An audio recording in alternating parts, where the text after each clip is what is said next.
The Promises to Freedom Show, a journey to full recovery with Cord Beatty and Kat Hart. Our topic today is... A drug is a drug. A drug is a drug. With us today is Rod Goodman. Appreciate you being here, Rod. My pleasure. We have such a long history together. Years ago, Rod, you went through my program. I remember you telling me I'm not an alcoholic. I don't have alcoholism. I have drug addiction. And I remember us talking about this extensively in the program. And a few years later, some things happened in your life. After you kind of bounced around to Coeur d'Alene, Idaho, and you came back down here and you got your own place, or you were trying to find your own place here. And I think you stayed at my sober living house for a while, and you had some things happen, and I would love you to have you expand on that just a little bit. That may have changed your thinking just a little bit. Yeah, it changed my thinking a lot.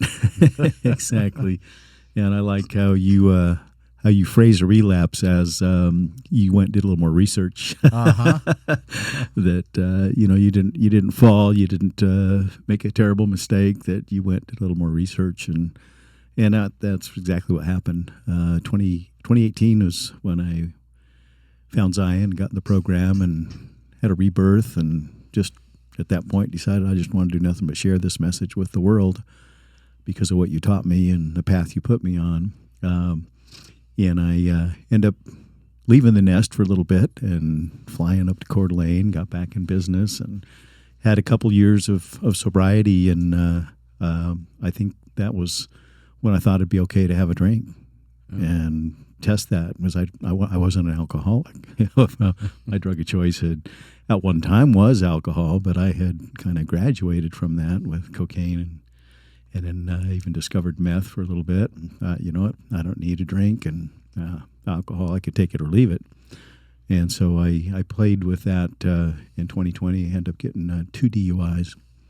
And I remember October of 2020 was just, the whole month was a disaster. Yeah. Jail time? Yeah. And I remember, I don't know if you remember, even a couple of weeks up to that, the police were looking for me, and I was drinking and driving, and I had bumped into a gas station at Maverick and didn't get out of there clean, and they were looking for me, and you kind of stopped them from looking at me that particular day. But I was having several close calls during that month of October, and it ended up on Halloween. October 31st was the last day I took a drink.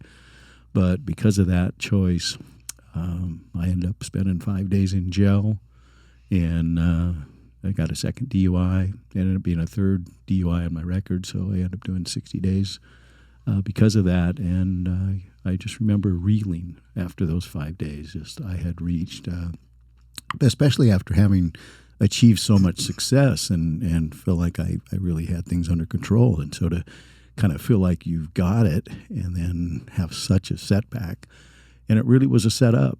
I mean, I needed that. I came back here, came back to Zion, knew where the source of light and love and health, hope, happiness, where I'd gotten safe before, and I came back here, and I remember getting out the big book and reading it. It was like reading it for the first time. It was now every word was written just for me, and written all about you. It was just, I couldn't put it down, and it brought me a lot of solace, and I realized I'm an alcoholic. And I remember the day that you told me that. He came in.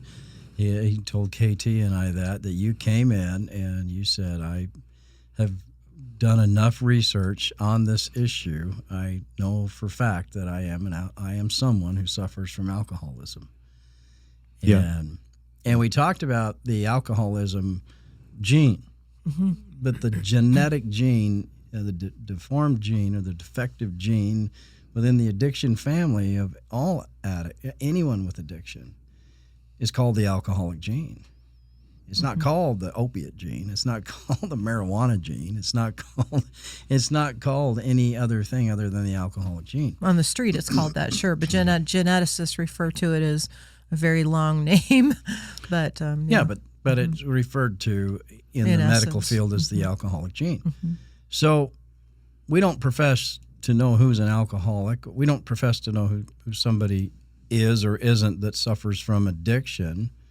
We're never here to tell any of you that, but what we do know, one of the things that I'm very, very clear on my own experiences that I can share with anybody is that I suffer from the disease of addiction, the physical genetic disease of addiction. And there's only one thing separating me between somebody that is and somebody that isn't. And the one thing that separates me is called the phenomenon of craving. That is an allergic, abnormal reaction to the substance that I put in this body. So I've never been a pill popper at all. Remember when we were living in Park City? We lived in Park City for a number of years. Mm-hmm. I had received a prescription for, I believe it was Ativan, benzodiazepines, had an inner ear infection, ended up in the ER, thought that we were in the ER for several days, thinking that I had a brain tumor, I was dying. You were in ICU. ICU. Mm-hmm. They couldn't figure out what to do with me because I could not stop the violence of this this inner ear issue that I had. And they gave me Ativan, and it slowed it down, so they kept giving me Ativan. Every time the nurse came around and said, I can give you some more Ativan. Do you want it? I said, well, yeah, I want some more Ativan. I didn't know why, but that's why. And so that's why, because I have addiction. It causes the phenomenon of craving. It doesn't really matter whether it's Ativan or opiate or anything else that's in this body of mine.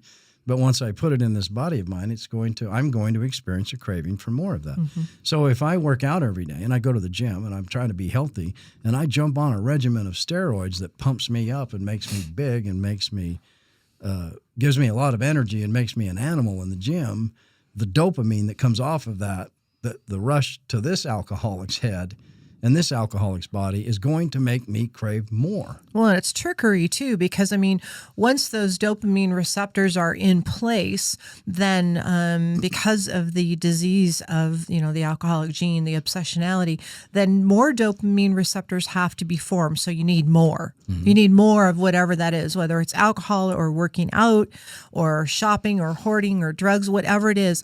Those receptors are in place, and the body just goes, I need more. Again, it's that Kraken has been released, and how do you get a harness on that? Like how do you slow it down? I think the hardest part is that because of those genes, we think we're getting really smart, and we begin to rationalize. I can handle this or I can handle that, and I just love what you tell people. You know what? You haven't had enough suffering yet. Get a bigger bottle. Get a bigger bottle. Get a bigger bottle. You haven't, in fact, we were just talking about a friend of mine Liquor store's open. Yeah, exactly. Or somewhere. You're a paying customer. Go. It's open somewhere. It's 5:00 somewhere, right? But we were talking about a friend of mine who has a boyfriend. And he, suffered a lot of PTSD in the military during, the war and all that, and is using it as an excuse to actually use alcohol, And it's hard for her, that the tough part is when you're on the other side, you can still be an addict and be codependent. That's something I learned as well. I thought reading the book Codependence No More was it. But I realized that, we can still suffer from the obsessionality, the alcoholic gene, and be a codependent. Isn't that special? Can you elaborate on that a little bit? We can. We can be codependent at thinking that this individual you can be codependent thinking that you have the power to change somebody, mm-hmm. or that if you force them to go to a treatment program like ours, like Zion Healing, that's the answer for this individual. But if the individual is not ready to go, nothing changes if nothing changes. Mm-hmm. And so you could force an individual or a family member to a treatment program, guys, because you've heard that this place has the answers. Mm-hmm. And nothing is going to change for that individual. They might have some sober time afterwards because they've picked up on a few things that made sense to them. And they've had a break. The drug or the alcohol is not in their body, so they're not experiencing the phenomenon of craving. And they're moving past that for some period of time, a month or 2 months. Look, here's the deal. I've experienced so many times men and women that I've mentored and worked with that say, I'm that are addicted to drugs and claim not to be an alcoholic like we're talking about. Mm-hmm. I can spot this individual by going to an AA meeting on any given day and seeing one of them, because this is a tight little community of ours, who's taking a 24-hour chip. That person is the person who's telling me they're not an alcoholic. Mm-hmm. But yet they have a gene that says that they are, that they have alcoholism.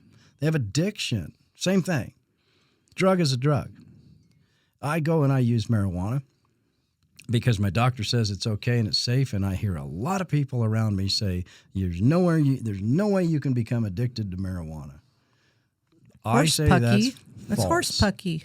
It causes a phenomenon of craving in the brain, an obsession and a compulsivity within the brain that is unexcusable, that you can't run from. Mm-hmm. You can't get around it, and it's going to eventually take you right back to your drug of choice, whether it be alcohol or opiates or Ativan or whatever else. Well, Meth, and then cocaine, doesn't matter. You're going to go back to it.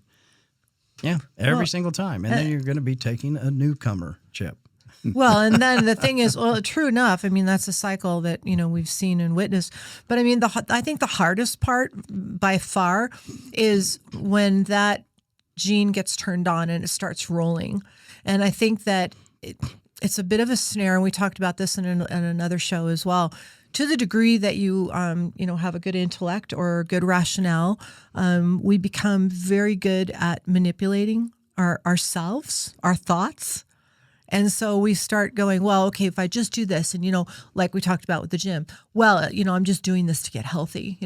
I'm setting a goal because, I'm going to do a show and I'm setting a goal. So therefore it's okay to take, growth hormone or anabolic steroids, but it's mind altering. That's the thing, not to mention, let's talk about or not talk about what it does to the body. Still going to affect you in the same enlarging ways the as heart. Yeah. It plays a trip on your liver, your kidneys. I mean, come on, as if, you're doing that because you have a goal to be healthy. Then why don't you do a real natural show, which they're almost non-existent. I'm not saying they're not, because I don't know all the shows that are out there in terms of bodybuilding or fitness, but I can tell you in my own experience and being in that world for decades, that those that claim they are natural and not juicing, not taking the steroids, absolutely are.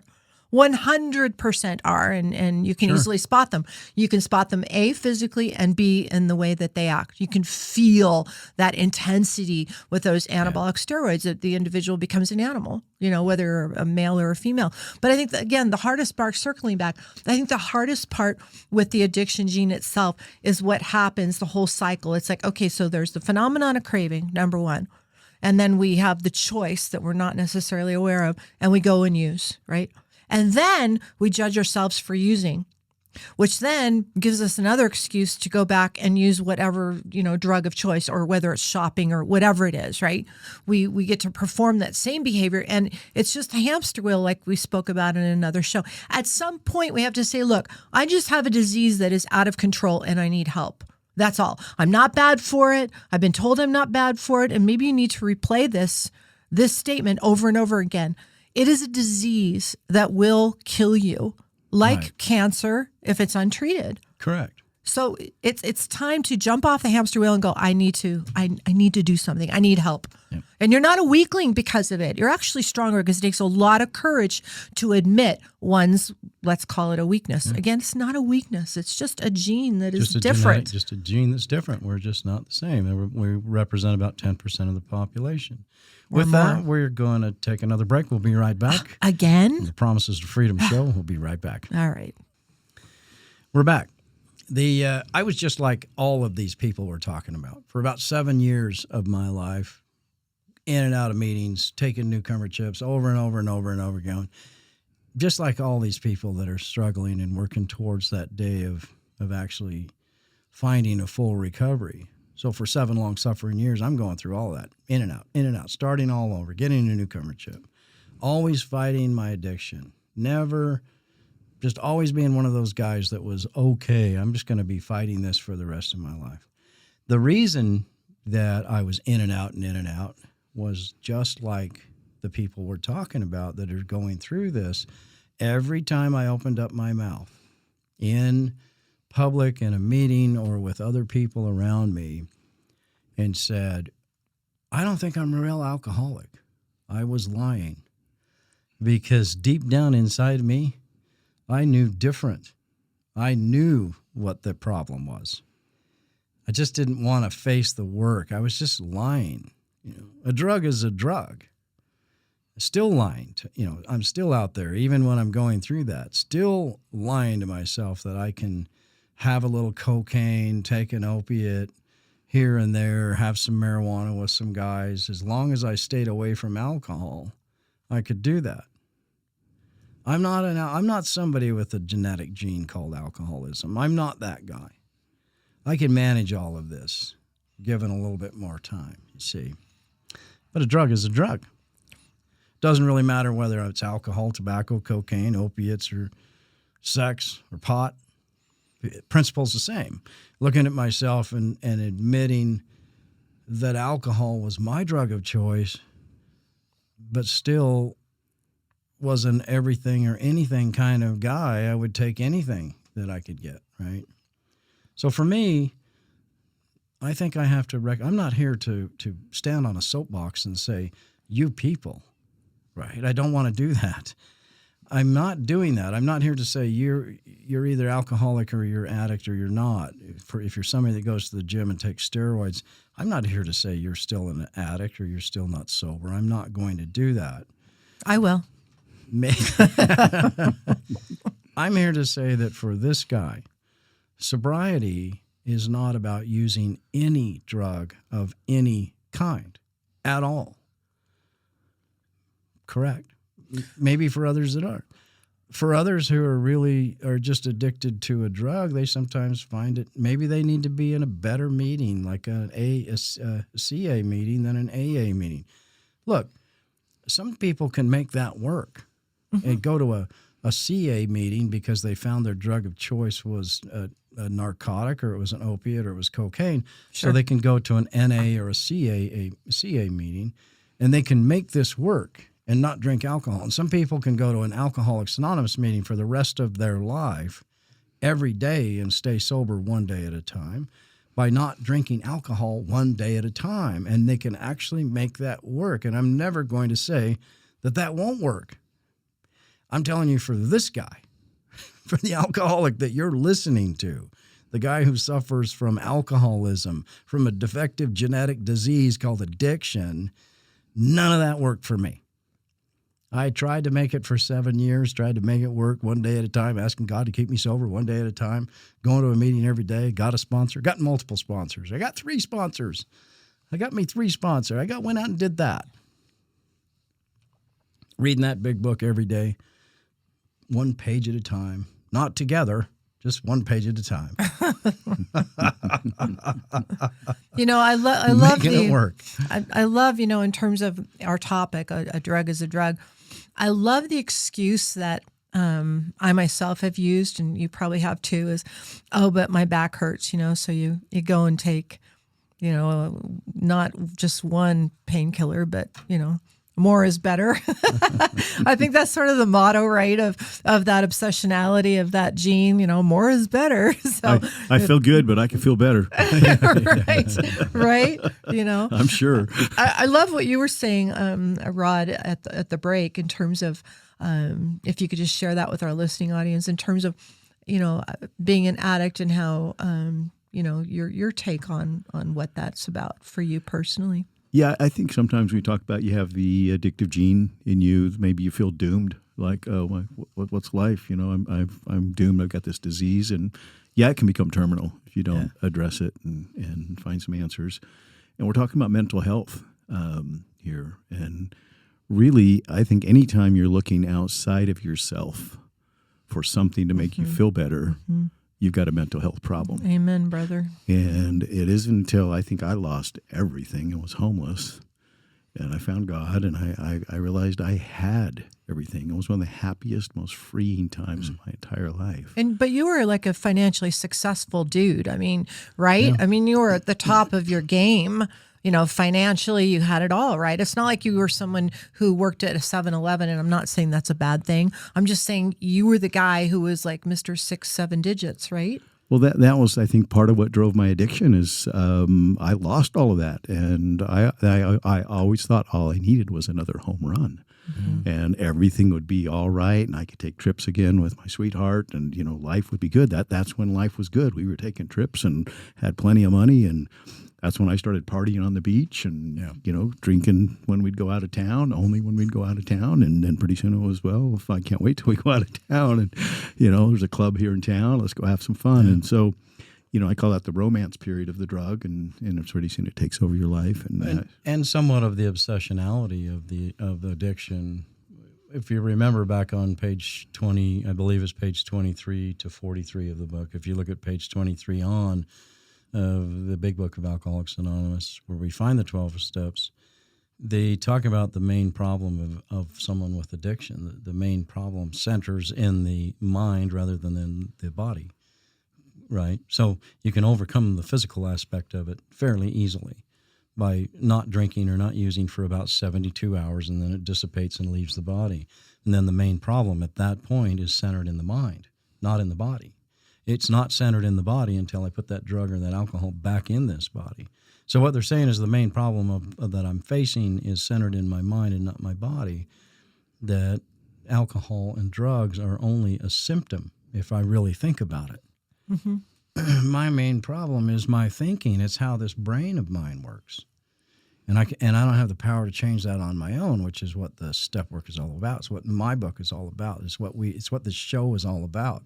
It's about changing the way that we think about that alcohol, changing the way that we think about that drug, or about that obsessionality, or about that sexual addiction I have, or the gambling addiction I have, or the hoarding, or the working out, or the drug of anabolic steroids that I'm obsessed with. It's the obsessionality about it, right? Think about this if you're listening to this. If you're listening, ask yourself the question, is your thinking based on your position of suffering that you're doing right now obscured or clear about this issue? So this is about personal experiences of what my experience is with what I'm hearing, not what somebody's telling me at an AA meeting, CA meeting, or in a treatment program, or some therapist with no real-world experience who's not an addict, not an alcoholic, is telling me I need to be feeling. Totally. I want you to reach inside of you as you're listening to this and ask yourself a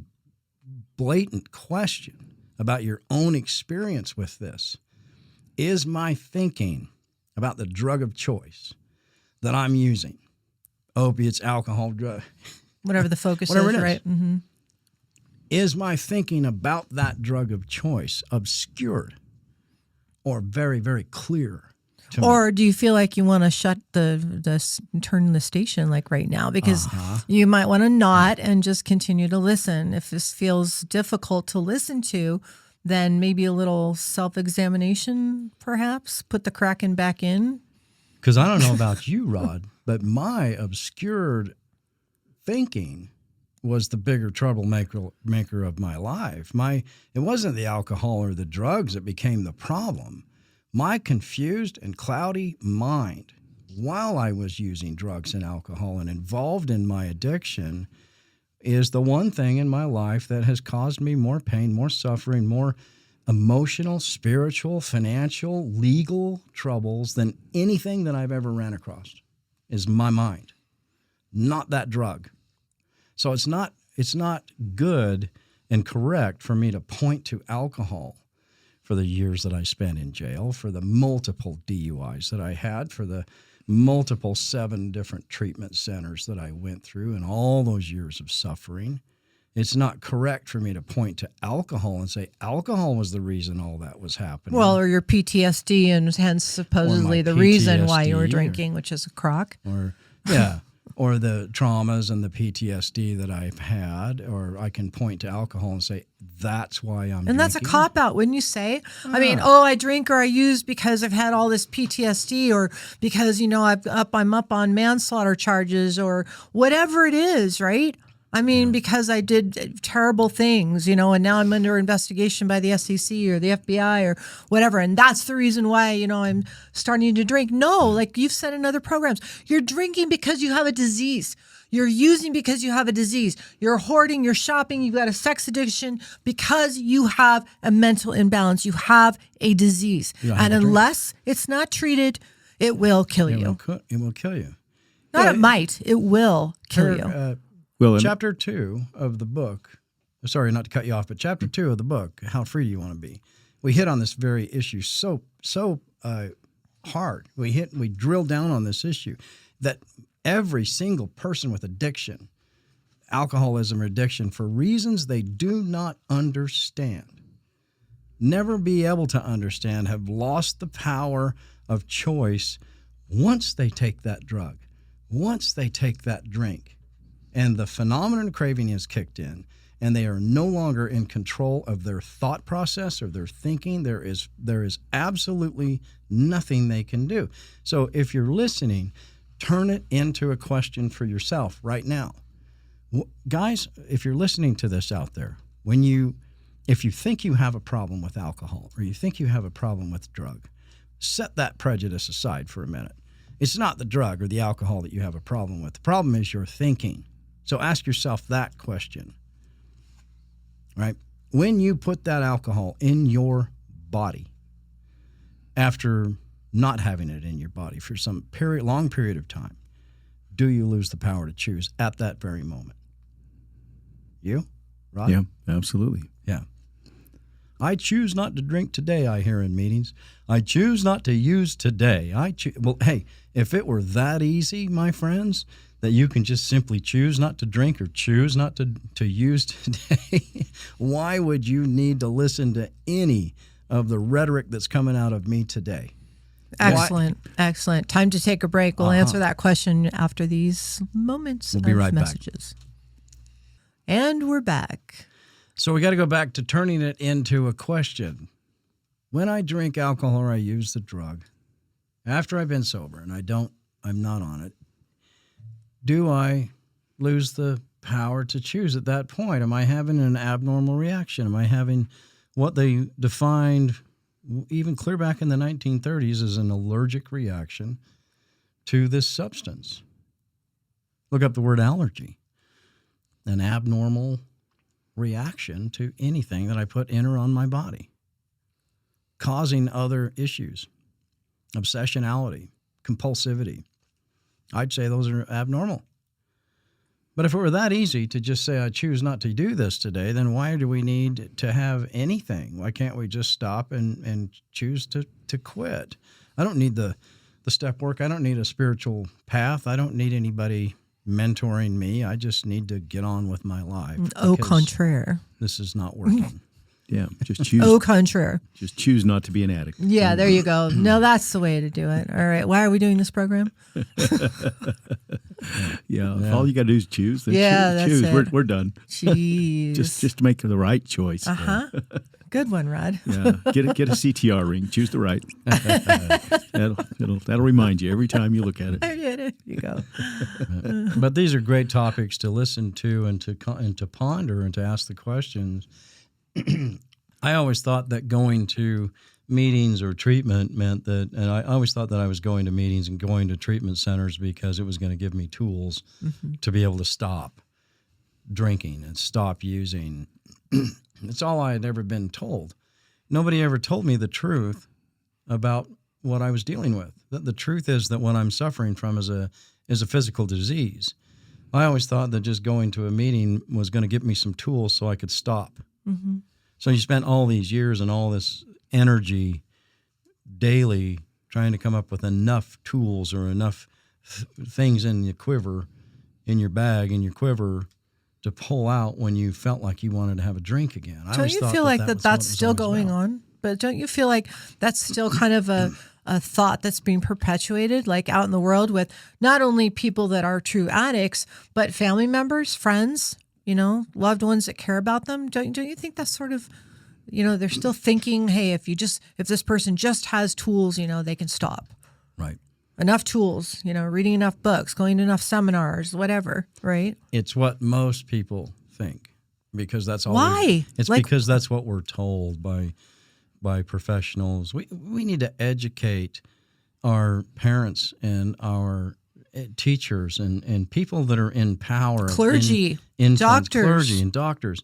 They need to be educated about the disease of addiction so that they can tell people the truth, that it's not your fault, that this is a disease that you're suffering from and it's not your fault. If it were, then we need to move past that if we want to really help make a difference in the world of addiction and mental illness. That there is a solution, and it is not in another seminar. It is not. That it is right in front of you in the fundamental truth of a spiritual enlightenment. Yeah. Yeah, I think as long as you are looking outside yourself for the solution, That's it. you're going to chase, you're going to chase, you're going to go to a meeting every day because that's outside of you, and that's the power you get from other people. That's the power of the community. That's your higher power. Yeah. When you discover your higher power, and I think that's the greatest thing about the addictive gene, you could die from a lot of diseases out there. And yeah, this is a disease, but it's also one that has a silver lining in it, that the solution is a spiritual awakening. It's a change of state that will bring you more joy, more happiness. It'll bring you so much joy that all of the pain and all the years of being addicted, and all the DUIs and all the jail time will all be worth it because of the person you become when you get spiritually enlightened. It is the greatest gift. It makes you want to shout from the rooftops. And so this is not a curse.